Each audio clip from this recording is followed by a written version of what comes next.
আয়নাঘরে যারা তদন্ত করতে গেছেন তাদের বোমা রেখে হত্যা করার চেষ্টা করা হয়েছে বলে অভিযোগ তুলেছেন আন্তর্জাতিক অপরাধ ট্রাইব্যুনালের চিফ প্রসিকিউটর মোহাম্মদ তাজুল ইসলাম।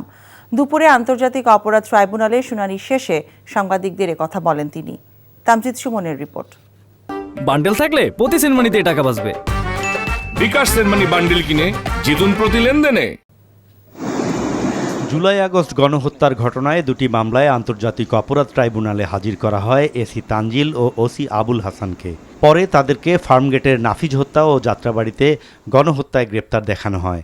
যাত্রাবাড়ির মামলায় 15 জুনের মধ্যে এবং নাফিজ হত্যা মামলায় 6 জুলাইয়ের মধ্যে প্রতিবেদন চেয়েছে ট্রাইব্যুনাল।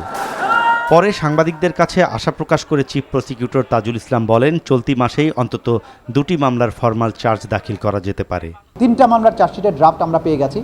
একটা হচ্ছে চানখারপুল, একটা আশুলিয়া, আর একটা হচ্ছে শেখ হাসিনার বিরুদ্ধে, যেটা আরও ফার্দার কাজ চলছে। খুব সহসাই দুটো চূড়ান্ত রিপোর্ট আমরা পাবো এবং এই মাসের মধ্যে অন্তত দুটো মামলার ফর্মাল চার্জ হয়তো দাখিল করা সম্ভব হবে। এক প্রশ্নের জবাবে তাজুল ইসলাম বলেন, যারা আয়নাঘরে তদন্ত করতে গেছেন তাদেরকে বোমা রেখে হত্যা করার চেষ্টা করা হয়েছে। গুমের সেন্টার আয়নাঘর আমাদের এই ইনভেস্টিগেটররা তদন্ত করেছেন, আবিষ্কার করেছেন। তার মধ্যে ক্রাইম সিনগুলোকে বের করতে হয়েছে এবং আমরা যখন না বুঝে সেখানে বোমা ফিট করা ছিল, সেই বোমাগুলোর সাথে টাইমার সেট করা ছিল। আমাদেরকে অ্যাপারেন্টলি বোঝা যায় যে এই ইনভেস্টিগেশন করতে যারা গিয়েছেন তাদেরকে হত্যা করারও চেষ্টা করা হয়েছিল।